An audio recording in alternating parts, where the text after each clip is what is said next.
ਓਂਕਾਰ ਸਤਨਾਮ ਕਰਤਾ ਪੁਰਖ ਨਿਰਭਉ ਨਿਰਵੈਰ ਅਕਾਲ ਮੂਰਤ ਅਜੂਨੀ ਸੈਭੰ ਗੁਰ ਪ੍ਰਸਾਦ। ਧੰਨ ਧੰਨ ਗੁਰੂ ਗ੍ਰੰਥ ਸਾਹਿਬ ਜੀ ਮਹਾਰਾਜ, ਧੰਨ ਗੁਰੂ ਗੋਬਿੰਦ ਸਿੰਘ ਸਾਹਿਬ ਸੱਚੇ ਪਾਤਸ਼ਾਹ, ਧੰਨ ਗੁਰੂ ਨਾਨਕ ਸਾਹਿਬ, ਧੰਨ ਗੁਰੂ ਸਾਹਿਬਾਨ, ਧੰਨ ਧੰਨ ਗੁਰੂ ਗ੍ਰੰਥ ਸਾਹਿਬ ਜੀ, ਕਿਰਪਾ ਕਰਨੀ ਹਜ਼ੂਰ। ਭੂਲ ਛਿਮੋ ਹਮਰੀ ਪ੍ਰਭਾਪਨ, ਭੂਲਨਹਾਰ ਕਹਾਂ ਕੋ ਮੋਸੋ। ਵਾਹਿਗੁਰੂ ਜੀ ਕਾ ਖਾਲਸਾ, ਵਾਹਿਗੁਰੂ ਜੀ ਕੀ ਫਤਿਹ। ਧੰਨ ਗੁਰੂ ਨਾਨਕ ਸਾਹਿਬ ਮਹਾਰਾਜ ਹਜ਼ੂਰ ਦੀ ਇਸ ਸਿੱਧ ਗੋਸ਼ ਦੀ ਬਾਣੀ ਦੀ ਅਸੀਂ ਵਿਚਾਰ ਕਰਦੇ ਹਾਂ। ਸਿੱਧਾਂ ਨਾਲ ਵਾਰਤਾਲਾਪ ਹੈ। ਮੇਰੇ ਮਨ ਔਰ ਸੱਤ ਦੇ ਵਿੱਚ ਇੱਕ ਵਾਰਤਾਲਾਪ ਚੱਲਦਾ ਹੈ। ਨਿਰੰਕਾਰ ਦੇ ਨਾਲ ਗੋਸ਼ਟੀ ਦੀ ਇੱਕ ਵਿਧੀ ਗੁਰੂ ਸਾਹਿਬ ਨੇ ਪ੍ਰਗਟ ਕੀਤੀ ਹੈ। ਬ੍ਰਹਮ ਗਿਆਨ ਨੂੰ ਜਾਣ ਲੈਣਾ ਸੌਖਾ ਨਹੀਂ ਹੈ, ਔਰ ਬ੍ਰਹਮ ਗਿਆਨੀ ਆਪਣੀ ਵਿਧੀ ਨਾਲ ਆਪਣੇ ਸਿੱਖਾਂ ਦੇ ਲਈ ਮਦਦ ਕਰਦਾ ਹੈ। ਬਾਣੀ ਜ਼ਰੀਏ, ਸ਼ਬਦ ਦੇ ਜ਼ਰੀਏ ਇੱਕ ਰਸਤਾ ਖੋਲ੍ਹਦਾ ਹੈ। ਇਸ ਬਾਣੀ ਨੂੰ ਵਿਚਾਰਦੇ ਹੋਏ ਅਸੀਂ ਕਈ ਚੀਜ਼ਾਂ ਸਮਝੀਆਂ ਨੇ, ਪਰ ਗੁਰੂ ਸਾਹਿਬ ਨੇ ਇਹ ਬਾਣੀ ਪ੍ਰਗਟ ਕਰਦੇ ਹੋਏ ਕੋਈ ਕਿਤਾਬ ਨਹੀਂ ਪੜ੍ਹੀ ਹੈ। ਆਪਣੇ ਹੀ ਨੋਟਸ ਰੱਖੇ ਹਨ। ਉਹਨਾਂ ਦਾ ਸੋਰਸ ਕੋਈ ਗ੍ਰੰਥ ਨਹੀਂ ਹੈ। ਉਹਨਾਂ ਦਾ ਸੋਰਸ ਕੋਈ ਵੇਦ ਨਹੀਂ ਹਨ। ਉਹਨਾਂ ਦਾ ਸੋਰਸ ਕੋਈ ਲਿਟਰੇਚਰ ਨਹੀਂ ਹੈ। ਉਹਨਾਂ ਦਾ ਸੋਰਸ ਕੋਈ ਹੋਰ ਜਨ ਵੀ ਨਹੀਂ ਹੈ। ਸਾਹਿਬ ਆਪਣੀ ਅੰਤਰਾਤਮਾ ਦੇ ਗਿਆਨ ਤੋਂ, ਆਪਣੀ ਜੋਤ ਤੋਂ ਬਾਣੀ ਨੂੰ ਪ੍ਰਗਟ ਕਰ ਰਹੇ ਹਨ। ਬ੍ਰਹਮ ਗਿਆਨ ਨਾਲ ਜਿਵੇਂ ਕੋਈ ਇਨਟਿਊਨ ਹੋ ਕੇ ਨਿਰੰਕਾਰ ਨਾਲ ਸਾਨੂੰ ਸੁਨੇਹਾ ਦਿੰਦਾ ਹੋਏ, ਜਿਵੇਂ ਅਸੀਂ ਰੇਡੀਓ ਨਾਲ ਕਨੈਕਟ ਕਰਦੇ ਹਾਂ, ਜਿਵੇਂ ਗੁਰੂ ਸਾਹਿਬ ਸਤ ਨਾਲ ਆਪਣੀ ਧਿਆਨ ਵਿੱਚ ਰੱਖਦੇ ਹੋਏ ਬਾਣੀ ਨੂੰ ਪ੍ਰਗਟ ਕਰਦੇ ਹਨ। ਇਸ ਤਰ੍ਹਾਂ ਵਿਚਾਰੀਏ ਤੇ ਹਰ ਜਨ ਇੱਕ ਪੁਸਤਕ ਹੈ। ਜੀਵਨ ਵੀ ਇੱਕ ਪੁਸਤਕ ਹੈ। ਜੀਵਨ ਸੈਲਫ ਇੱਕ ਕਿਤਾਬ ਹੈ ਸਤ ਦੀ। ਜਿਤਨੇ ਪੰਨੇ ਅਸੀਂ ਇਸ ਕਿਤਾਬ ਦੇ ਗਹਿਨ ਰੂਪ ਵਿੱਚ ਪੜ੍ਹਾਂਗੇ, ਉਤਨਾ ਅਸੀਂ ਜੀਵਨ ਨੂੰ ਜਾਣ ਪਾਵਾਂਗੇ। ਇਹਦੇ ਇਸ਼ਾਰੇ ਸਾਨੂੰ ਬਾਹਰੋਂ ਮਿਲ ਸਕਦੇ ਹਨ, ਪਰ ਇਹਦਾ ਗਿਆਨ ਸਾਡੀ ਅੰਤਰਾਤਮਾ ਦੀ ਪੁਕਾਰ ਨਾਲ ਹੀ ਸਾਨੂੰ ਹਾਜ਼ਰ ਹੋਏਗਾ। ਇਹ ਉਹ ਰਸਤਾ ਨਹੀਂ ਹੈ ਜਿਹੜਾ ਦੂਸਰਾ ਸਾਨੂੰ ਬਿਨਾਂ ਸਾਡੇ ਮੰਗੇ ਦੇ ਸਕਦਾ ਹੈ। ਸਿੱਖ ਬਣ ਕੇ ਹੀ ਗੁਰੂ ਪ੍ਰਗਟ ਹੁੰਦਾ ਹੈ। ਜੇ ਸਿੱਖ ਹਾਜ਼ਰ ਨਹੀਂ ਹੋਏਗਾ ਤਾਂ ਗੁਰੂ ਨਜ਼ਰ ਨਹੀਂ ਆਏਗਾ, ਪ੍ਰਗਟ ਨਹੀਂ ਹੋਏਗਾ। ਗੁਰੂ ਨੂੰ ਅੱਖਾਂ ਨਾਲ ਨਹੀਂ ਦੇਖਿਆ ਜਾ ਸਕਦਾ। ਗੁਰੂ ਨੂੰ ਮਨ ਦੀ ਅਵਸਥਾ ਨਾਲ ਜਾਣਿਆ ਜਾ ਸਕਦਾ ਹੈ। ਬਾਣੀ ਕਹਿੰਦੀ ਹੈ, ਲੋਇਣ ਸੁਰਤ ਕਰੇ। ਜਦੋਂ ਸੁਰਤ ਦੀਆਂ ਅੱਖਾਂ ਆ ਜਾਣ ਤਾਂ ਗੁਰੂ ਦੇ ਦਰਸ਼ਨ ਹੁੰਦੇ ਹਨ। ਸਾਹਿਬ ਨੇ ਇਸ ਬਾਣੀ ਵਿੱਚ ਬਹੁਤ ਹੀ ਉੱਤਮ ਵਿਚਾਰ ਸਾਡੇ ਸਾਹਮਣੇ ਰੱਖੇ ਹਨ, ਔਰ ਕਈ ਵਿਚਾਰ ਮਨ ਨੂੰ ਇਸ ਤਰ੍ਹਾਂ ਛੂ ਲੈਂਦੇ ਹਨ ਜਿਵੇਂ ਕਿ ਹਨੇਰੇ ਦੇ ਵਿੱਚ ਚਾਨਣ ਹੋਏ। ਗੁਰੂ ਸਾਹਿਬ ਦੀ ਕੁਝ ਗੱਲਾਂ ਗੁਰੂ ਨਾਨਕ ਸਾਹਿਬ ਦੇ ਬਾਰੇ ਵੀ ਗਿਆਨ ਦਿੰਦੇ ਹਨ। ਕੁਝ ਗੱਲਾਂ ਜੀਵਨ ਬਾਰੇ ਸਾਨੂੰ ਦੱਸਦੇ ਹਨ, ਕੁਝ ਗੱਲਾਂ ਸਾਨੂੰ ਸਾਡੇ ਆਪਣੇ ਬਾਰੇ ਵੀ ਦੱਸਦੇ ਹਨ। ਕਿਤਨੀ ਪਿਆਰੀ ਵਿਚਾਰ ਹੈ, ਜਿੱਥੇ ਦੁੱਖ ਸੁੱਖ ਤੋਂ ਦੂਰ ਇੱਕ ਸ਼ਬਦ ਦਾ ਬਗੀਚਾ ਹੋਏ। ਦੁੱਖ ਔਰ ਸੁੱਖ ਦੁਨੀਆ ਵਿੱਚ ਛੱਡ ਕੇ ਸ਼ਬਦ ਦੇ ਬਗੀਚੇ ਵਿੱਚ ਜਦੋਂ ਪੈਰ ਰੱਖੀਏ ਤਾਂ ਮਨ ਆਨੰਦ ਨਾਲ ਭਰ ਜਾਏ। ਇਹ ਬਾਣੀ ਗੁਰੂ ਗ੍ਰੰਥ ਸਾਹਿਬ ਦੀ ਬਾਣੀ ਇਸੇ ਤਰ੍ਹਾਂ ਹੀ ਦੁੱਖ ਸੁੱਖ ਤੋਂ ਦੂਰ ਲਿਜਾ ਕੇ ਸਾਨੂੰ ਇੱਕ ਨਵਾਂ ਰਾਹ ਦੱਸਦੀ ਹੈ। ਮਹਾਰਾਜ ਸਾਨੂੰ ਕਿੰਨੀ ਵਾਰੀ ਬਹੁਤ ਕੁਝ ਸਮਝਾ ਰਹੇ ਹਨ। ਸਮਝਣਾ, ਜਾਣਨਾ ਔਰ ਫਿਰ ਉਸ 'ਤੇ ਮੱਥਾ ਟੇਕ ਦੇਣਾ ਸਿੱਖੀ ਦੇ ਮਾਰਗ ਵੱਲ ਟੱਲਣ ਦੀ ਇੱਕ ਵਿਧੀ ਹੈ। ਮੱਥਾ ਟੇਕਣ ਤੋਂ ਭਾਵ ਹੈ ਆਪਣੀ ਮਤ ਤਿਆਗ ਕੇ ਗੁਰੂ ਦੀ ਮਤ ਵਿੱਚ ਲੀਨ ਹੋ ਜਾਣਾ, ਆਪਣਾ ਆਪ ਛੱਡ ਦੇਣਾ, ਆਪਣੇ ਵਿਚਾਰ ਛੱਡ ਦੇਣਾ। ਮਹਾਰਾਜ ਨੇ ਬਹੁਤ ਕੁਝ ਕਿਹਾ ਹੈ ਔਰ ਕਈ ਜਗ੍ਹਾ ਐਸੀ ਗੱਲਾਂ ਦੱਸੀਆਂ ਹਨ ਜਿਹਦੇ ਨਾਲ ਮਨ ਖਲੋ ਜਾਂਦਾ ਹੈ। ਰਹਾਉ ਦੀ ਤੁਕ ਜਿਵੇਂ ਹੋਏ, ਇੱਥੇ ਖੜ ਕੇ ਜੀਵਨ ਨੂੰ ਜਾਣਿਆ ਜਾ ਸਕਦਾ ਹੈ। ਜਿਵੇਂ ਕੋਈ ਪਹਾੜੀ ਦੀ ਸਿਖਰ ਹੋਏ ਔਰ ਉੱਥੇ ਖਲੋ ਕੇ ਅਸੀਂ ਸਭ ਕੁਝ ਦੇਖ ਸਕਦੇ ਹਾਂ। ਬਾਣੀ ਦੀ ਤੁਕਾਂ ਕੁਝ ਇਸ ਤਰ੍ਹਾਂ ਹੀ ਹਨ।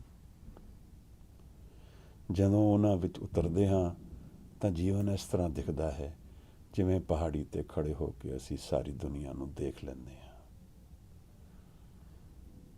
ਗੁਰੂ ਮਹਾਰਾਜ ਦੇ ਵਿਚਾਰ ਅਸੀਂ ਕਈ ਵਾਰ ਆਪਸ ਵਿੱਚ ਸਾਂਝ ਕੀਤੀ ਹੈ।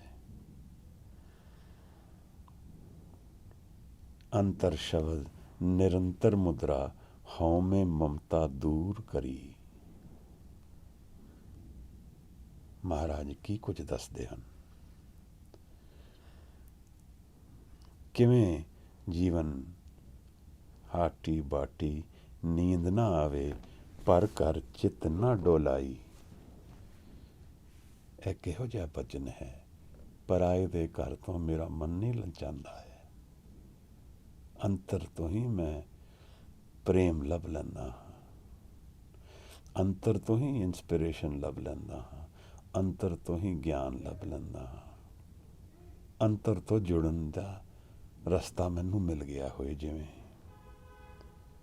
ਬਿਨ ਨਾਵੇਂ ਮਨ ਟੇਕ ਨਾ ਟਿਕਈ, ਨਾਨਕ ਭੂਖ ਨਾ ਜਾਈ। ਦੇਖੋ, ਇਹ ਬਚਨ ਜੀਵਨ ਦੇ ਬਚਨ ਹਨ, ਮੇਰੇ ਵਾਸਤੇ ਅਨਮੋਲ ਬਚਨ ਹਨ। ਜੇ ਇਹਨਾਂ ਬਚਨਾਂ ਨੂੰ ਅਸੀਂ ਕਮਾ ਲਈਏ ਤਾਂ ਸਿੱਖ ਕੌਮ ਕਿਵੇਂ ਦਿਖੇਗੀ, ਮੈਂ ਕਿਵੇਂ ਰਵਾਂਗਾ। ਜੇ ਦੁਨੀਆ ਇਹਨਾਂ ਬਚਨਾਂ ਨੂੰ ਜਾਣ ਲਵੇ ਤਾਂ ਪਲਟੀ ਹੋ ਜਾਏ ਦੁਨੀਆ।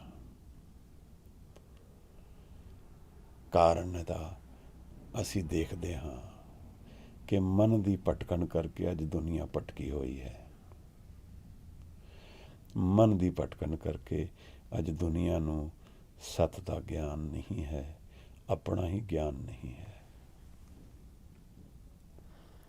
ਕਿਵੇਂ ਸਾਹਿਬ ਸੁਣਾਉਂਦੇ ਹਨ ਸਾਨੂੰ, ਕਿਵੇਂ ਉਹ ਇਹਨਾਂ ਚੀਜ਼ਾਂ ਨੂੰ ਖੋਲ੍ਹਦੇ ਹਨ। ਜੈਸੇ ਜਲ में कमल निरालम, ਮੁਰਗਾਈ ਨੈਸਾਣੇ। ਜਿਵੇਂ ਜਲ ਵਿੱਚ ਕਮਲ ਜਲਦਾ ਹੈ ਭਾਈ, ਜਿਵੇਂ ਪੰਛੀ ਪਾਣੀ ਦੇ ਵਿੱਚ ਤਰਦਾ ਹੈ, ਉਸ ਤੋਂ ਛੂਆ ਨਹੀਂ ਜਾਂਦਾ। ਕਮਲ ਤੋਂ ਉੱਪਰ ਰਹਿ ਕੇ, ਜਲ ਤੋਂ ਉੱਪਰ ਰਹਿ ਕੇ ਕਮਲ ਆਪਣਾ ਜੀਵਨ ਬਿਤਾਉਂਦਾ ਹੈ। ਇਹ ਜੀਵਨ ਦੀ ਜੀਣ ਦੀ ਵਿਧੀ ਹੈ। ਇੱਕ ਇੱਕ ਪੰਕਤੀ 100 ਪੰਨਿਆਂ ਵਿੱਚ ਵੀ ਨਾ ਸ਼ਾਇਦ ਸਮਝਾਈ ਜਾ ਸਕੇ, ਪਰ ਗਿਆਨ ਦੇ ਸੋਮੇ ਹਨ। ਗੁਰੂ ਨਾਨਕ ਸਾਹਿਬ ਕਿਸ ਤਰ੍ਹਾਂ ਸਮਝਾਉਂਦੇ ਹਨ। ਆਤਮ ਗਿਆਨ ਤੋਂ ਸਮਝਾਉਂਦੇ ਹਨ, ਬ੍ਰਹਮ ਗਿਆਨ ਤੋਂ ਸਮਝਾਉਂਦੇ ਹਨ। ਕਿਸੇ ਇਨਸਾਈਕਲੋਪੀਡੀਆ ਨੂੰ ਨਹੀਂ ਛਾਉਂਦੇ, ਕੋਈ ਕਿਤਾਬ ਨਹੀਂ ਰੈਫਰ ਕਰਦੇ। ਉਹਨਾਂ ਨੂੰ ਤਤ ਗਿਆਨ ਹੈ ਜੀਵਨ ਦਾ। ਗੁਰੂ ਹਨ, ਪੂਰਨ ਹਨ, ਪ੍ਰੇਮ ਦੇ ਸੋਮੇ ਹਨ। ਸਾਨੂੰ ਟੁੱਟਿਆਂ ਨੂੰ ਜੋੜਨ ਲਈ ਗੁਰੂ ਹਾਜ਼ਰ ਹੁੰਦਾ ਹੈ। ਕਿਸ ਚੀਜ਼ ਤੋਂ ਟੁੱਟੇ ਹਾਂ? ਅਸੀਂ ਉਸ ਤੋਂ ਟੁੱਟੇ ਹਾਂ ਜਿਸ ਤੋਂ ਅਸੀਂ ਬਣੇ ਹਾਂ। ਅਸੀਂ ਉਸ ਗਿਆਨ ਤੋਂ ਓਝਲ ਹਾਂ ਜੋ ਦੁਨੀਆ ਹੈ। ਸੁਰਤ ਸ਼ਬਦ ਭਵ ਸਾਗਰ ਤਰੀਏ, ਨਾਨਕ ਨਾਮ ਵਖਾਣੇ। ਨਾਮ ਦੀ ਗੱਲ ਕਿਤਨੀ ਦੂਰ ਹੋ ਗਈ ਮੇਰੇ ਤੋਂ। ਜੀਵਨ ਮੈਂ ਜੀ ਰਿਹਾ ਹਾਂ, ਪਰ ਨਾਮ ਮੇਰੇ ਤੋਂ ਦੂਰ ਹੋ ਗਿਆ। ਸਿੱਧ ਗੋਸ਼ ਦੀ ਇਹ ਬਾਣੀ ਜੀ ਕਰਦਾ ਹੈ ਕਈ ਵਾਰ ਨਮਸਕਾਰ ਕਰੀਏ ਗੁਰੂ ਨਾਨਕ ਸਾਹਿਬ ਨੂੰ, ਹਜੂਰ ਨੂੰ ਧੰਨਵਾਦ ਕਰੀਏ ਦਿਲ ਤੋਂ ਕਿ ਉਹ ਉਹਨਾਂ ਚੀਜ਼ਾਂ ਨੂੰ ਪ੍ਰਗਟ ਕਰ ਰਹੇ ਹਨ ਜਿਹੜੀਆਂ ਕਿਧਰੇ ਹੋਰ ਨਹੀਂ ਪ੍ਰਗਟ ਹੋਣਗੀਆਂ। ਇਹਨਾਂ ਬਾਰੇ ਮੈਨੂੰ ਕੋਈ ਹੋਰ ਗਿਆਨ ਨਹੀਂ ਦੇ ਸਕਦਾ। ਮੈਂ ਸਰੀਰਕ ਰੂਪ ਵਿੱਚ ਕਿਸੇ ਗੁਰੂ ਨੂੰ ਜਾ ਕੇ ਮਿਲ ਲਵਾਂ, ਸ਼ਾਇਦ ਬਿਲਕੁਲ ਨਿਸ਼ਚਿਤ ਹੈ ਕਿ ਭਟਕ ਜਾਵਾਂਗਾ। ਪਰ ਇਹ ਜਿਹੜੀ ਪੰਕਤੀਆਂ ਹਨ, ਇਹਨਾਂ ਨੂੰ ਵਿਚਾਰ ਕੇ ਕੁਝ ਦਰਵਾਜ਼ੇ ਖੁੱਲ੍ਹ ਜਾਂਦੇ ਹਨ ਮਨ ਦੇ।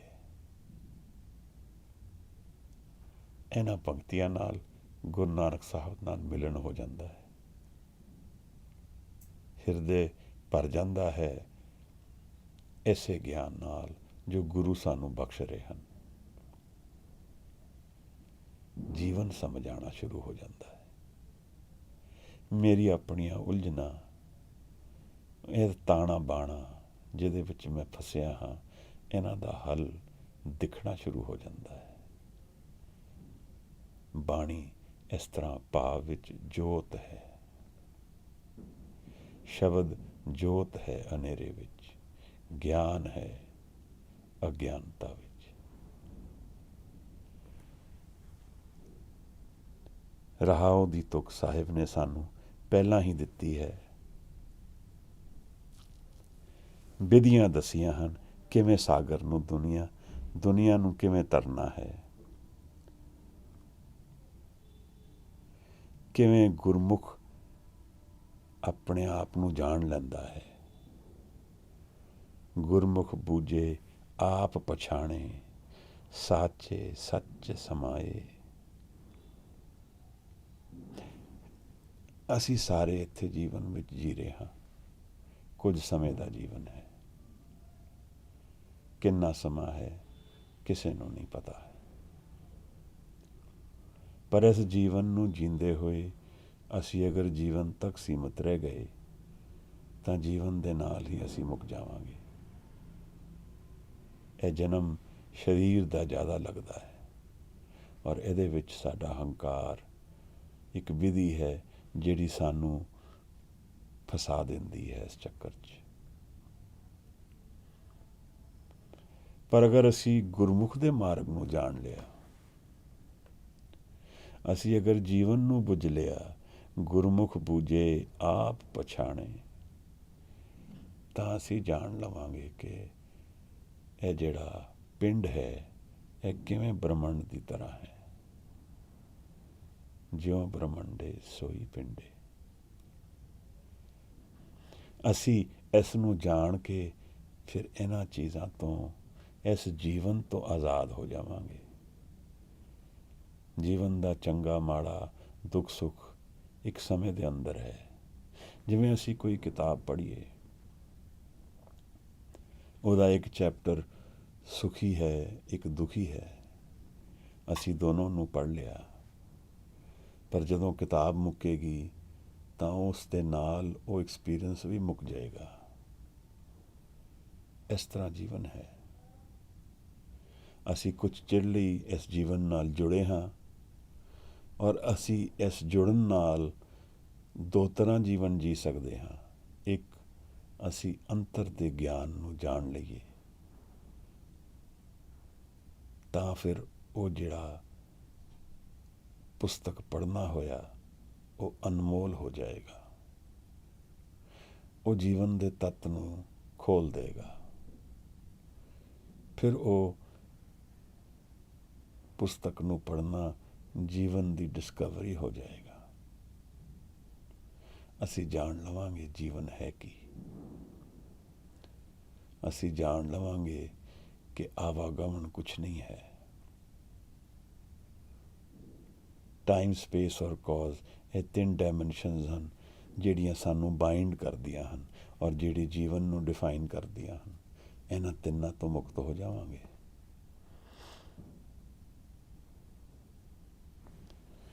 ਗੁਰੂ ਨਾਨਕ ਸਾਹਿਬ ਦੀ ਹੈ ਬਾਣੀ, ਜਿਹਦੀ ਰਹਾਉ ਦੀ ਤੁਕ ਹੈ, ਕਿਆ ਭਵੀਏ ਸੱਚ ਸੂਚਾ ਹੋਏ, ਸਾਚ ਸ਼ਬਦ ਬਿਨ ਮੁਕਤ ਨਾ ਕੋਏ। ਕਿਧਰ ਭ੍ਰਮਣ ਕਰਦਾ ਹੈ ਮੇਰਾ ਮਨ, ਭਟਕਦਾ ਹੈ। ਸੱਚ ਨੂੰ ਜਾਣ ਲਵਾਂਗਾ, ਭਟਕਣਾ ਮੁੱਕ ਜਾਏਗਾ। ਅਸੀਂ ਹੁਣ ਤੱਕ 19ਵੀਂ ਪੌੜੀ ਪਦੇ ਤੱਕ ਵਿਚਾਰ ਕਰ ਚੁੱਕੇ ਹਾਂ। ਗੁਰੂ ਦੀ ਕਿਰਪਾ ਹੈ, ਬਾਣੀ ਦੇ ਵਿੱਚ ਕਈ ਪਦੇ ਨੇ। ਜੀ ਆਨੰਦ ਨਾਲ ਭਰ ਜਾਂਦਾ ਹੈ ਇੱਕ ਇੱਕ ਪੰਕਤੀ ਨੂੰ ਪੜ੍ਹਦੇ ਹੋਏ। ਇੱਕ ਬਗੀਚੇ ਦੇ ਵਿੱਚ ਸੈਰ ਕਰਦੇ ਹਾਂ, ਜਿੱਥੇ ਸਿੱਧ ਗੋਸ਼ ਦੀ ਬਾਣੀ ਆਨੰਦ ਨਾਲ ਭਰ ਦਿੰਦੀ ਹੈ। ਅੱਜ ਅਸੀਂ 19 ਔਰ 20ਵੀਂ ਪਦੇ ਤੇ ਵਿਚਾਰ ਅੱਗੇ ਚਲਾਣੀ ਹੈ। ਗੁਰੂ ਨਾਨਕ ਸਾਹਿਬ ਨੇ ਪਿਛਲੇ ਪਦੇ ਵਿੱਚ ਬਹੁਤ ਗਹਿਨ ਚੀਜ਼ਾਂ ਪ੍ਰਗਟ ਕੀਤੀਆਂ ਹਨ। ਇੱਕ ਚੀਜ਼ ਜਿਹੜੀ ਮੇਰੇ ਮਨ ਨੂੰ ਬਹੁਤ ਤੀਰ ਵਾਂਗ ਲੱਗੀ ਹੈ, ਸਾਚ ਵਖਰ ਕੇ ਹਮ ਬਣ ਜਾ ਰਹੇ। ਕਿਆ ਬਾਤ ਹੈ। ਕੀ ਕੁਝ ਨਹੀਂ ਦੱਸ ਦਿੱਤਾ ਗੁਰੂ ਨੇ ਆਪਣੇ ਬਾਰੇ, ਆਪਣੇ ਸਿੱਖ ਬਾਰੇ, ਜੀਵਨ ਬਾਰੇ, ਜੀਵਨ ਦੀ ਵਿਧੀ ਬਾਰੇ। ਇਸ ਇੱਕ ਪੰਕਤੀ ਵਿੱਚ ਸਭ ਤੱਤ ਜੀਵਨ ਦਾ ਨਿਚੋੜ ਕੇ ਰੱਖਿਆ ਗਿਆ ਹੋਏ, ਜਿਵੇਂ ਸਾਚ ਵਖਰ ਕੇ ਹਮ ਬਣ ਜਾ ਰਹੇ। ਅਸੀਂ ਜੀਵਨ ਵਿੱਚ ਕਈ ਐਕਸਪੀਰੀਅੰਸਿਸ ਜੋ ਜੀਂਦੇ ਹਾਂ, ਪਰ ਜੇ ਮਨ ਦੀ ਅੰਤਰ ਦੀ ਆਵਾਜ਼ ਸੱਚ ਨੂੰ ਪਾਲਣ ਦੀ ਹੈ ਤਾਂ ਫਿਰ ਉਸ ਪਾਸੇ ਨੂੰ ਜੀਵਨ ਚੱਲੇਗਾ। ਤਾਂ ਫਿਰ ਗੁਰੂ ਨਾਨਕ ਸਾਹਿਬ ਨਾਲ ਮਿਲਣ ਹੋ ਪਾਏਗਾ। ਤਾਂ ਫਿਰ ਸ਼ਬਦ ਨੂੰ ਜਾਣ ਪਾਵਾਂਗੇ। ਵਣਜ ਤਾਂ ਸਭ ਕਰ ਰਹੇ ਹਨ, ਟ੍ਰੇਡ ਤਾਂ ਸਭ ਕਰ ਰਹੇ ਹਨ, ਇਹ ਸਵਾਸ ਵੀ ਵੇਚੀ ਹੀ ਜਾ ਰਹੇ ਨੇ ਨਾ। ਇਹ ਮਨ ਵੀ ਤਾਂ ਵੇਚਿਆ ਹੀ ਜਾ ਰਿਹਾ ਹੈ ਕਿਸੇ ਨੂੰ। ਕਦੇ ਭੋਗ ਵਿੱਚ ਮਨ ਵੇਚ ਦਿੰਦਾ ਹੈ ਇਨਸਾਨ, ਕਦੇ ਚੌਧਰ ਨੂੰ ਵੇਚ ਦਿੰਦਾ ਹੈ। ਦੇਖੋ ਸਾਡੇ ਗੁਰਦੁਆਰਿਆਂ ਵਿੱਚ ਵੀ ਇਹੀ ਹੋ ਰਿਹਾ ਹੈ ਅੱਜ ਕੱਲ੍ਹ। ਪੈਸੇ ਔਰ ਚੌਧਰ ਦੀ ਲੜਾਈ ਵਿੱਚ ਨਾਮ ਕਿਤਨੀ ਦੂਰ ਦਿਖਦਾ ਹੈ, ਜਿਵੇਂ ਸਿੱਖੀ ਨਹੀਂ ਹੈ। ਗੁਰੂ ਨਾਨਕ ਸਾਹਿਬ ਕਿਹਦੇ ਨਾਲ ਵਾਹ ਪਾਉਂਦੇ ਹਨ, ਕਿਹਨੂੰ ਸ਼ਾਬਾਸ਼ ਦਿੰਦੇ ਹਨ? ਨਾਨਕ ਗੁਰਮੁਖ ਉਤਰਸ ਪਾਰੇ, ਸੱਚ ਸਾਚ ਵਖਰ ਕੇ ਹਮ ਬਣ ਜਾ ਰਹੇ। ਮੈਨੂੰ ਇੱਥੇ ਧਿਆਨ ਕਰਨ ਦੀ ਲੋੜ ਹੈ। ਮੈਨੂੰ ਇਹ ਲੱਗਦਾ ਹੈ ਮੈਂ ਸੱਚ ਦੇ ਵਪਾਰ ਵਿੱਚ ਉਤਰਨਾ ਹੈ। ਆਪਣੇ ਜੀਵਨ ਨੂੰ ਕਿਵੇਂ ਬਦਲਾਂ ਕਿ ਮੇਰੇ ਮਨ ਤੋਂ ਇੱਕ ਐਸੀ ਪੁਕਾਰ ਨਿਕਲੇ ਕਿ ਗੁਰੂ ਮਹਾਰਾਜ ਜੀਵਨ ਵਿੱਚ ਉਤਰਾਣ, ਉਹਨਾਂ ਦੀ ਬਾਣੀ ਮਨ ਨਾਲ ਜੁੜ ਜਾਏ। ਬਿਨਾਂ ਜੀਵਨ ਦੇ ਦਰਦ ਨੂੰ ਜਾਣੇ ਇਹ ਖੇਡ ਨਹੀਂ ਚੱਲੇਗੀ, ਔਰ ਦਰਦ ਨੂੰ ਅਸੀਂ ਅਵੋਇਡ ਕਰਦੇ ਹਾਂ। ਤਾਂ ਗੁਰੂ ਤੇਗ ਬਹਾਦਰ ਸਾਹਿਬ ਸੱਚੇ ਪਾਤਸ਼ਾਹ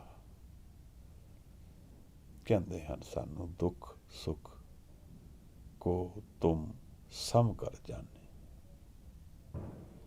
ਇਹਨਾਂ ਨੂੰ ਇਸੇ ਤਰ੍ਹਾਂ ਜਾਣ ਜਿਵੇਂ ਦੋਨੋਂ ਇੱਕੋ ਜਿਹੇ ਹੋਣ। ਇਹ ਜੀਵਨ ਦਾ ਨਿਚੋੜ ਹੈ ਮਹਾਰਾਜ। ਮਿਲਣ ਹੁੰਦਾ ਹੈ ਉਹਦੇ ਵਿੱਚ ਹੀ ਵਿਛੋੜਾ ਲਿਖਿਆ ਹੈ। ਮਿਲਣ ਦਾ ਭੋਗ ਤਾਂ ਅਸੀਂ ਭੋਗ ਲੈਂਦੇ ਹਾਂ, ਵਿਛੋੜੇ ਵੱਲ ਅਸੀਂ ਡਿਸਟਰੈਕਟ ਹੋ ਜਾਂਦੇ ਹਾਂ। ਤਾਂ ਸਾਨੂੰ ਸਮਝ ਨਹੀਂ ਆਉਂਦਾ ਕਿ ਮਿਲਣ ਔਰ ਵਿਛੋੜਾ ਜੁੜੇ ਹਨ। ਜਦੋਂ ਮਿਲਣ ਸਾਡੇ ਜੀਵਨ ਵਿੱਚ ਉਤਰਿਆ, ਉਸ ਵੇਲੇ ਵਿਛੋੜਾ ਵੀ ਉਤਰ ਗਿਆ।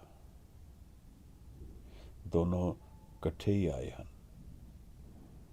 ਤਾਂ ਵਿਛੋੜੇ ਵੇਲੇ ਫਿਰ ਅਸੀਂ ਦੋਸ਼ ਦਿੰਦੇ ਹਾਂ, ਮੇਰੇ ਨਾਲ ਕਿਉਂ ਹੋਇਆ, ਮੇਰੇ ਨਾਲ ਹੀ ਕਿਉਂ ਹੁੰਦਾ ਹੈ। ਕੁਛ ਮਿਲਿਆ ਹੈ, ਉਹ ਜਾ ਰਿਹਾ ਹੈ, ਉਸ ਦੁੱਖ ਤੋਂ ਹੀ ਪ੍ਰਸ਼ਨ ਉੱਠ ਰਿਹਾ ਹੈ। ਮਿਲਣ ਵੇਲੇ ਤਾਂ ਇਹ ਪ੍ਰਸ਼ਨ ਨਹੀਂ ਉੱਠਿਆ, ਜਾਣ ਵੇਲੇ ਉੱਠਦਾ ਹੈ। ਤਾਂ ਜੇ ਅਸੀਂ ਵਿਛੋੜੇ ਦੇ ਦੁੱਖ ਨੂੰ ਵੀ ਪ੍ਰਵਾਨ ਕਰ ਲਈਏ ਤਾਂ ਸਾਨੂੰ ਸਮਝ ਆ ਜਾਏਗੀ ਕਿ ਮਿਲਣ ਜਿਹੜਾ ਹੈ ਉਹ ਤਾਂ ਵਿਛੋੜਾ ਹੀ ਹੈ। ਉਹ ਜਿਹੜਾ ਸੁੱਖ ਆ ਰਿਹਾ ਸੀ ਉਹ ਦੁੱਖ ਦਾ ਹੀ ਲੱਛਣ ਹੈ। ਇਸ ਦੁੱਖ ਸੁੱਖ ਤੋਂ ਜੀਵਨ ਹੈ।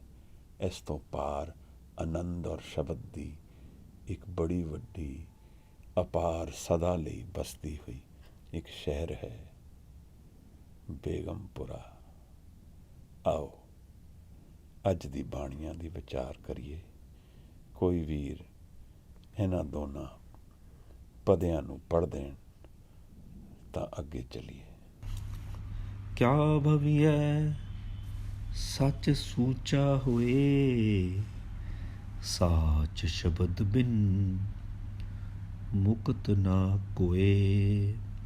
ਰਹਾਉ ਕਿਤ ਬਿਦ ਪੁਰਖਾ ਜਨਮ ਵਟਾਇਆ, ਕਾਹੇ ਕੋ ਤੁਝ ਇਹ ਮਨ ਲਾਇਆ। ਕਿਤ ਬਿਦ ਆਸਾ ਮਨਸਾ ਖਾਈ, ਕਿਤ ਬਿਦ ਜੋਤ ਨਿਰੰਤਰ ਪਾਈ। ਬਿਨ ਦੰਤਾ ਕਿਉ ਖਾਈਐ ਸਾਰ, ਨਾਨਕ ਸਾਚਾ ਕਰੋ ਵਿਚਾਰ। ਸਤਿਗੁਰ ਕੈ ਜਨਮੈ ਗਵਨ ਮਿਟਾਇਆ, ਅਨਹਤ ਰਾਤੇ ਇਹ ਮਨ ਲਾਇਆ। ਮਨਸਾ ਆਸਾ ਸ਼ਬਦ ਜਲਾਈ, ਗੁਰਮੁਖ ਜੋਤ ਨਿਰੰਤਰ ਪਾਈ। ਤ੍ਰੈ ਗੁਣ ਮੇਟੇ ਖਾਈਏ ਸਾਰ, ਨਾਨਕ ਤਾਰੇ ਤਾਰਨ ਹਾਰ। ਧੰਨਵਾਦ ਵੀਰ, ਬੜੇ ਪ੍ਰੇਮ ਨਾਲ ਬਾਣੀ ਪੜ੍ਹਦੇ। ਨਾਨਕ ਤਾਰੇ ਤਾਰਨਹਾਰ। ਅਸੀਂ ਸਾਰੇ ਕੀ ਲੱਭ ਰਹੇ ਹਾਂ? ਇਸ ਉਲਝਣ ਤੋਂ ਪਾਰ ਜਾਣਾ, ਦੁਨੀਆ ਦੀ ਸਮੱਸਿਆਵਾਂ ਨੂੰ ਜਾਣ ਕੇ ਉਹਨਾਂ ਨੂੰ ਸੁਲਝਾ ਦੇਣਾ। ਅਸੀਂ ਸਾਰੇ ਸੁੱਖ ਲੱਭਦੇ ਹਾਂ, ਸਦਾ ਲਈ ਸੁੱਖ ਲੱਭਦੇ ਹਾਂ। ਗੁਰੂ ਮਹਾਰਾਜ ਆਖਰੀ ਪੰਕਤੀ ਵਿੱਚ ਕਹਿੰਦੇ ਹਨ, ਨਾਨਕ ਤਾਰੇ ਤਾਰਨਹਾਰ। ਕਿਆ ਬਾਤ ਹੈ! ਤਾਰਨਹਾਰ, ਇਹ ਨਿਰੰਕਾਰ ਦਾ ਰੂਪ ਬਣਿਆ ਨਾ ਫਿਰ, ਜੋ ਸਾਨੂੰ ਤਾਰਨ ਲਈ ਉਡੀਕ ਰਿਹਾ ਹੈ। ਮੈਨੂੰ ਯਾਦ ਆਉਂਦੀ ਹੈ 39 BC ਦੀ ਕ੍ਰੇਟੋ ਔਰ ਸੋਕਰਟੀਜ਼ ਦੇ ਡਾਇਲੋਗ। ਜਦੋਂ ਰਾਤ ਨੂੰ ਕ੍ਰੇਟੋ ਮੌਤ ਦੇ ਭੈ ਤੋਂ ਸੋਕਰਟੀਜ਼ ਨੂੰ ਸਮਝਾਉਂਦਾ ਹੈ ਕਿ ਤੂੰ ਭੱਜ ਜਾ, ਤਾਂ ਸੋਕਰਟੀਜ਼ ਉਹਨੂੰ ਇੱਕ ਗੱਲ ਸੁਣਾਉਂਦਾ ਹੈ। ਸੋਕਰਟੀਜ਼ ਕਹਿੰਦਾ, ਜਦੋਂ ਤੂੰ ਆ ਰਿਹਾ ਸੀ ਕ੍ਰੇਟੋ ਜੇਲ੍ਹ ਦੇ ਅੰਦਰ ਮੈਨੂੰ ਮਿਲਣ, ਤਾਂ ਮੈਨੂੰ ਇੱਕ ਸੁਪਨਾ ਆਇਆ ਰਾਤ ਕਿ ਜ਼ੋਇਸ ਨਦੀ ਦੇ ਪਾਰ ਖੜੀ ਹੈ ਔਰ ਮੈਨੂੰ ਕਹਿ ਰਹੀ ਹੈ ਕਿ ਉਹ ਮੈਨੂੰ ਉਡੀਕ ਰਹੀ ਹੈ ਨਦੀ ਦੇ ਪਾਰ। ਤਾਰਨਹਾਰ, ਅਸੀਂ ਨਦੀ ਦੇ ਇਸ ਤਰਫ ਖੜੇ ਹਾਂ, ਨਦੀ ਦੇ ਉਸ ਤਰਫ ਕੀ ਹੈ ਸਾਨੂੰ ਨਹੀਂ ਪਤਾ। ਸਾਨੂੰ ਨਹੀਂ ਪਤਾ ਕਿ ਇਸ ਨਦੀ ਨੂੰ ਤਰਨਾ ਕਿਵੇਂ ਹੈ। ਸਾਨੂੰ ਇਸ ਤਰਫ ਦੀ ਉਲਝਣ ਮਹਿਸੂਸ ਹੋ ਰਹੀ ਹੈ, ਸਾਨੂੰ ਇਸ ਤਰਫ ਦੀਆਂ ਮੁਸੀਬਤਾਂ, ਔਂਕੜਾਂ ਔਰ ਟਰੈਪਸ ਦਿਖ ਰਹੇ ਹਨ, ਪਰ ਸਾਨੂੰ ਸਲਿਊਸ਼ਨਸ ਨਹੀਂ ਦਿਖਦੇ ਹਨ। ਨਾ ਸਾਡੇ ਕੋਲ ਵਿਧੀ ਹੈ, ਮੈਥਡ ਹੈ ਕਿਵੇਂ ਤਰਾਂਗੇ ਇਸ ਨਦੀ ਨੂੰ। ਜੀਵਨ ਨਦੀ ਹੈ, full of change and movement. ਇਸ ਤੋਂ ਪਾਰ ਜਾਣਾ,